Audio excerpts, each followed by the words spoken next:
What's going on, everyone? This is Impulse and welcome back to HermitCraft Season 6. Guys, we left off the last video. I was standing in here and talking about how I was short on diamonds, and I was planning on digging this whole thing out and doing a Q&A session and answer some of your guys' most popular questions. And as you can see, I've dug the place out, and I have recorded footage of me digging it out. And what we're going to do is I'm going to roll some of that footage as I answer some of those top questions. I picked out about 8 questions or so. You guys submitted a lot of questions. I appreciate that, and there were some really good ones. And the results of this dig are actually in, I can't remember which chest. It's in one of these 3 chests, and I'm going to show you at the end of the Q&A session. So let's just dive into the Q&A. Alright, so like I said, I got about 8 or so questions that I'm going to answer for you guys, and I tried to pick ones that were asked multiple times because I knew that was, going to be on a lot of your minds if that's the case. So the main question I got requested to answer was, how do I balance my work, family, and YouTube life? A lot of you know, I've mentioned it before, that I have a full-time job. YouTube is not my full-time job. It's a hobby of mine that I love, and how do I make it all work together? Well, what I can tell you is the first thing you need to do when you're trying to juggle this many things is get organized. And so I put together a schedule that I try to keep to best I can, right? Things do come up, obviously. You have to be good at readjusting when you have a set schedule like this. But let me show you kind of what my week looks like. I put together this schedule. I try to follow it, like I said, best I can. And by doing that, I can get everything done. I can get my work done, I can get enough time to work on these YouTube videos, and enough time to spend with my family and just have that entire balance going on. Yeah, I do lose a little bit of sleep here and there, but for the most part, I still get the sleep needed because sleep is very important. And then the other thing you want to think about is within your schedule, how can you be most productive? How can you organize your time in a productive manner?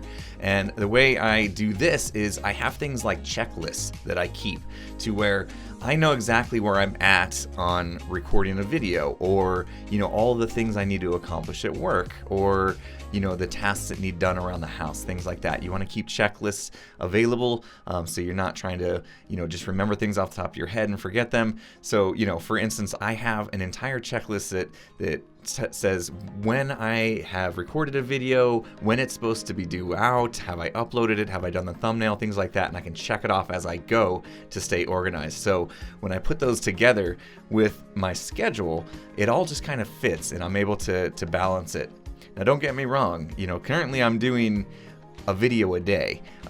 Eventually that does start to feel like a grind, and as soon as I start to feel that grind and that it's becoming difficult, that's usually when I start to cut back things. So currently I'm doing daily. Like I said, it's not going to last forever, I'll be honest. At some point I'm going to say, okay, it's time I need to cut back because I'm starting to feel that balance shift. So you have to be a little bit flexible with your time, and that's just for me. That works for me. That's how I make all the stuff I do work in the end.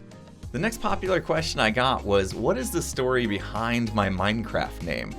This one's actually pretty easy for me. After I graduated high school, I wanted to continue drumming. I was on drumline in high school. I was a section leader, all those things, and I was pretty good. I wasn't, the best. I don't ever claim to be the best at anything because I always feel like you can be better, but I wanted to continue drumming because I loved it. And what I did was I enlisted, I guess, or I tried out for a drum corps, and it was small, Division III drum corps at the time, and its name actually was Impulse. And so I marched on this drum corps, toured the country doing shows. I played snare drum on the drum line, and after that experience was just so great. It was something I wanted to remember forever, that when I started getting into gaming, I decided to keep that name. I wanted to keep that Impulse name.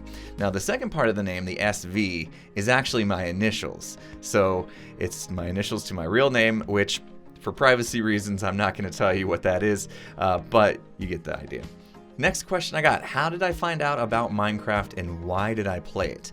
Well, that actually came down to a conversation that happened at work at lunch one day. I was sitting around with my buddy Skizzleman and my buddy Roby1, that's their gamer names of course, and I was talking about my son and how he was getting to the age to where he wanted to play video games, and at the time I was actually playing first-person shooters, and I didn't want to let my son, who was at a very young impressionable age, to play first-person shooters. He wasn't ready for that.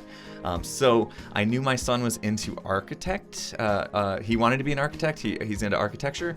So I was talking with my buddies about that, and my buddy Roby1 said, you should check out this game called Minecraft. It's allows you to build things and be imaginative and that sort of thing. And so I went home that day, I looked it up, I downloaded it, I paid for it, of course. I downloaded it, installed it for my son, and the first thing he did was look at me with a blank stare saying, now what? And I had no idea how to help him, right? So I did what every parent does when they don't know what they're doing, and I went to YouTube and did some research. And in doing that research, I found, people like Etho and Doc and Paul Soares and all these YouTubers that were showing you how to play the game, and that really intrigued me.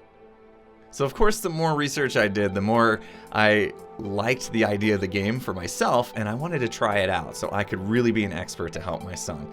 And what happened was me and my son actually started playing Minecraft together, created a local server on my LAN network, and him and I would play in the same world and just kind of have a good time together, nice bonding experience, and slowly but surely I fell in love with the game. Next question, how do you stay inspired in Minecraft? Well, the one thing I try to do is, for one, I know what part of Minecraft I gravitate to the most and I like the most, and that's the automation piece, right? I am an engineer at heart, so being able to automate things, and plus I'm also a lazy person, so being able to automate things and that kind of thing, it fits me. And so I like to make sure that I continue to do automation to stay happy and inspired, but I also try to push myself outside of my comfort zone, which you saw probably if you watched me at all last season. I was not a great builder. I didn't consider myself a great builder, and I really wanted to push myself to build something, and ended up building a huge city of Atlantis raised above the ocean that I was very proud of in the end. But the entire time it was a learning process for me. I was going outside of my comfort zone, and it was good for me because I really want to become a versatile Minecrafter, and so by doing that, it's always something new, and I love learning new things. Next question, other than the current season, which season of HermitCraft has been your favorite?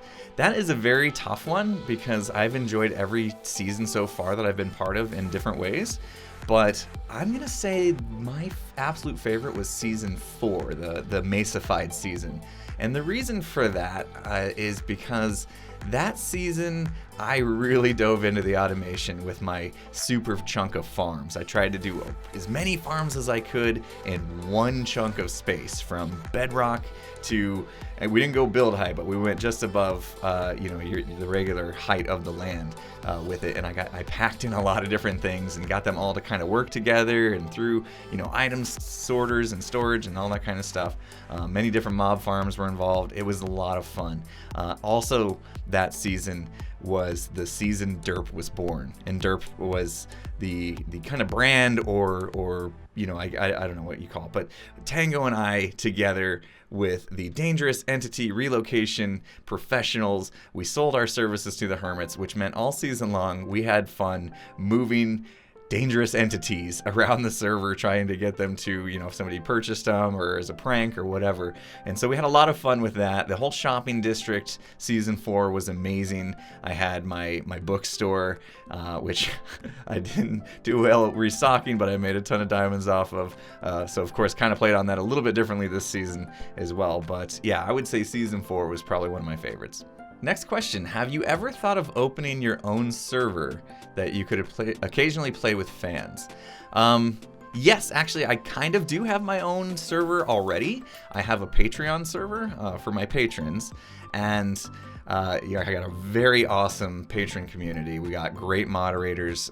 They become like a family, and it's great. It's a great place to be if you're looking for a cool multiplayer server that you don't have to worry so much about getting griefed and people being jerks and all that kind of stuff. It's a real cool casual environment. And, you know, if you're interested, here's my advertisement. Sorry, but if you're interested, you can check out my Patreon page. Link will be in the description. As far as me getting on there and playing, I've tried that.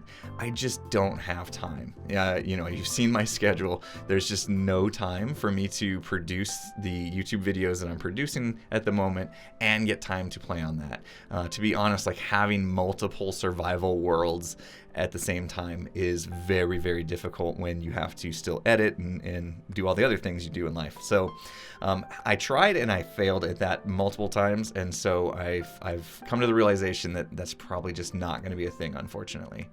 Next question. What do you like to do in your spare time besides Minecraft? I like to spend time with my friends and family. I like to, currently it's NFL, American football season, and I like to get together with Skizzleman and his wife, and me and my wife, we sit down, we watch football as much as we can, and kick back and relax. I like to go to all my kids' sporting events. I got 2 daughters that are in gymnastics.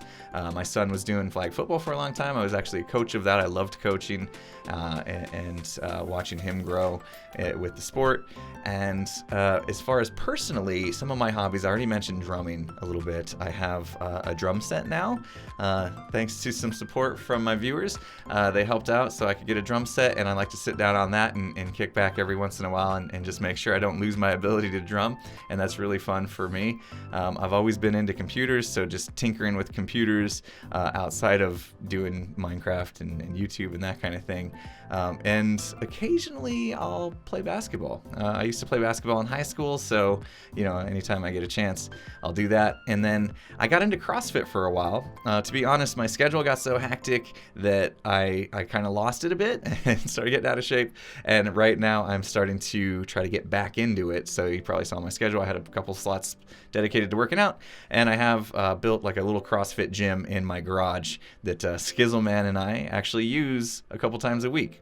And finally, the most important question of this whole thing, pineapple on pizza, yes or no? I'm going to say it depends. There's only one time I enjoy pineapple at all, and it's when it's on a pizza with ham, the traditional Hawaiian style pizza. Other than that, no, I could leave it. Alright, so that was something different. I think that's the first time I've ever done a Q&A session since I've joined HermitCraft. So tell me what you guys thought. It's not something I'm going to do often, obviously, because I'd end up answering the same sort of questions. But what did you guys think, those of you that stuck it through? Those of you that skipped to this part, welcome back. Thanks for coming back and finishing this out, because we are going to get to a project today, or at least start one. But I'm sure you guys are in much anticipation of finding out, what did we get? Quiet, you! There's mobs all up there. What did we get out of this big dig? Basically what I did was I have the beacon on haste 2. It's a full-size beacon, and I went all the way out until I lost the beacon strength. The haste, once it fell off my pick, I stopped, and that's about the size room we have now. And it also kind of doubles as a slime farm, it seems, because I got a lot of slime spawning in here. I'm not sure how many chunks are slime chunks, but anyway, you guys really want to see how many diamonds I got out of this, I'm sure. Here we go. So of course I used my Fortune 3 pick for almost the whole dig, which is good because I needed cobblestone as well. I typically have a lot of smooth stone, but not cobblestone. Anyway, I took all the diamonds and emeralds and gold and all that stuff that's actually semi-valuable, and I put it in here, and we got 3 and almost a half stack of diamonds. Not bad. Honestly, I was expecting a little bit more out of a dig this size, but not bad at all. I will take it. Of course, you know, I only had like, what, 13 diamonds to my name before this, so this doesn't include those, so we have over 3.5 stacks of diamonds now, which is great. Some lapis out of that, a lot of redstone, some gold, some iron, which I don't really need that much of, and some coal, which could come in handy. I had a few rounds where my fortune pick was dying, and I switched to my silk touch, so we get some of this stuff as well. But anyway, not bad. And I also got tons of chests of all these other materials that I could possibly need in the future. So yeah, it's going to be fun boxing this all up and getting it out of here. But anyway, yeah, we got the dig done. So next, I'm going to start another big project. I know. I know. I just got done with the big sugarcane farm, but if you recall, Red and I made a little deal with each other to go into the log business, and at the time I could only give him oak and birch, and I want to change that. I want to be able to offer him way more than that. Alright, so I was running around the server looking for a place that's going to fit this gigantic farm that we're going to start building today. And on the way, I ran into somebody who's been looking for me and looking for a chance to meet up to purchase their very own iTrade pass. And I do believe they are the last hermit that actually needed a pass. So I met up with Joe Hills. Check this out. Howdy, Impulse. Hey, what's going on, Joe, man? Good to see you. Good to see you, too. It's so hard to meet up to buy this iTrade pass. Now, I heard that they cost 32 diamonds. 32 and diamonds. I have 16 diamonds, but okay, you said you were willing to accept it. Yeah, I'll accept an IOU. What about 16 IOUs? 16 IOUs. Do these actually say IOU on them? Is that what I'm getting from you? Yeah. Joe Hills owes me one more of these. That works, man. That works. That is so good. So awesome. I have a pass for you, and you've given me the diamonds plus the IOUs, so you've officially paid. Are you still in your Halloween skin? Are you still? Well, it's an autumn skin now. It used to be pumpkins, but now that it's November, just think of them as orange. That works. Well, it'll hold over until Christmas, right? Yeah, I was trying to think of how I could justify it as a Christmas skin, but sooner or later I'm going to have to log in and actually just, change it. Yeah. All right, man. Well, so I'll give you the rundown here. Basically, all you do is throw the book in the tip of the eye there, and it'll open the door, and you can collect it on your way back in, and you're done. That's it. There you go. Now you finally have access to iTrade. But I'll tell you what, I've been thinking about this. Being as though you're really the last person to need the iTrade book, I've pretty much sold it to everybody on the server, and I don't think I even need to require the fancy entrance anymore. So everybody's got a pass, so why make them bring it along, right? We could probably just throw a button on the outside, and that's going to be a lot easier for everybody. So now that this deal's done, I'm sure everybody's going to appreciate that. What a coincidence. Throwing a button on the outside of the door was my fallback plan if you wouldn't accept an IOU. Oh, I figured nobody would think of that. Wow, very smart, man. Very smart. Excellent. Well, thank you so much, Impulse. Oh, you bet, man. Enjoy. Alrighty, keep adventuring. All right, you too. Talk to you later. All right, glad I was finally able to get that deal done with Joe. He was the last person looking for an iTrade pass, and it was nice to be able to put a button on there so people don't even need to worry about bringing their passes anywhere. So that will, I'm sure, please the many hermits. Sorry about the audio quality issues there. Joe was cutting out a bit in Discord. I think it's probably because he was streaming to 3 different platforms at the same time while we did that recording. So, might have been fighting for a little bandwidth. I don't know. But anyway, hopefully you guys still understood what was going on there, and we are moving on. So yes, I've got things mapped out. I'm going to build a farm, another farm by Gnembon. 2 in a row, he's on fire. We are going to do his truly universal tree farm because this one will give us all the different types of wood that we will need for stocking the shop, the log shop, that now that Ren and I are in business, I really want to try to make some diamonds off of wood with that little venture, that joint venture that Ren and I are going to do. And so we're going to get the farm built up here. I'm going to use TNT instead of a wither to actually explode the wood. And we probably will end up building little warehouses in here as well to store it. So a lot of good stuff to come. But first, I got to actually build the machine. So let's do it.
alive! This is great. This is great. It is working. I've tried it with a few different tree types. A couple that we couldn't do on our last farm. Let me go ahead and turn this thing off. And yeah, we got some jungle wood, we got some spruce wood now, and there's a lot left to go on this. But the actual harvesting of the tree portion is done, or at least growing and moving the logs out and breaking the leaves and all that kind of stuff. And so that's good. That part is working great. Now, all this mechanism is doing is basically bringing it down to a 4 high, which is pretty cool the way it does that. And then it's going to push it over, and the next step is to actually split this out. So we're going to send some, this way. We're going to send some this way, and then around into a blast chamber, which is going to sit about right here. So it'll be like a big box of obsidian that we're going to drop TNT into and explode the logs and then collect them. And that is actually going to be done probably next episode because we are running short on time today. But before we end the episode, Jevin had been asking me to restock some of my shops, and so I wanted to go see if we've recovered some of our diamonds just yet. Alright, so we'll start by checking iTrade. I gotta say, it is so much nicer having that button there, not having to fumble around and find my book. Let's see if we've sold any carrots just yet. Doesn't look like it. Oh, there's a diamond, okay. Okay, a couple more for emeralds. Again, those always sell, it seems. And some, what's, I wish Impulse was online. Who is this from? Okay. I don't know who that was from. Alright, anyway, we got a diamond. And let's go over here. I haven't restocked the iLoot just yet. I've been trying to think of what I could do differently with the loot boxes other than just putting things like diamonds and emeralds and that kind of stuff into them. So if you guys have any good ideas on how we can kind of shake up the actual contents of the loot box, make it a little more interesting, a little more intriguing for the hermits without, making me get even more broke than I already am, let me know in the comments. What are your guys' ideas? How can we make this game even more fun? But let's check the GoldenEye shop, and we'll see if we've sold any gold. Okay. Was not expecting that. Oh my goodness. Oh, I can't stack that, of course. Oh, wow. Jevin, I know this has got to be from Jevin because he's so rich. Thank you, my dude. Wow. That is great. I mean, I dug out that entire thing and got just like, what, 2.5 times this amount already? Wow. Whoa. Diamond, how much do we usually charge? 1 diamond per stack. So he, like, overpaid by twice the amount. Because it would have been like this, right? 1 diamond block would be 9, which would be a stack across. Wow, he double paid for it. That is crazy. How many does this amount to? Wow, so we just got... we spent all that time digging in the Q&A session, and just from Jevin coming by GoldenEye have gotten more diamonds out of that than that entire digging session. Holy smokes. But that is good news. Now we are getting all these diamonds back. All right, so let's see how many diamonds we are up to now. It looks like I've made them all into diamond blocks, but oh, what happened? I'm missing 2 of the ones from Joe Hills. Did I? Oh, I might have accidentally crafted them into blocks. That's fine. Actually, that's probably a good way to get these things to be more restackable, I guess. So let's see. Let's get rid of these ones. We know he owes me, 16 more diamonds. No biggie. We don't need these diamonds to remind us about that. All right, good. Those are set now, and let's convert that. 45 diamond blocks. We are back, people. We are back. I have diamonds again. Oh, it feels so much better. And we're going to get even more once Ren and I get this log business cranking. As soon as we get this machine up and running, which I'm hoping will be by the end of next episode. And then I can talk to Ren about, maybe forming a little warehouse and making sure that we're always just completely stocked and our prices are competitive with the con butts and all that kind of stuff. So hopefully that will get us rich. We'll see. But hopefully you guys enjoyed the video. It was, I started off things a little differently than usual. So again, leave me your feedback on that. If you enjoyed the video, please hit the like button. If you're not subscribed, please subscribe before you go. And with that said, I'll see you guys again next time. Have a good one, everyone.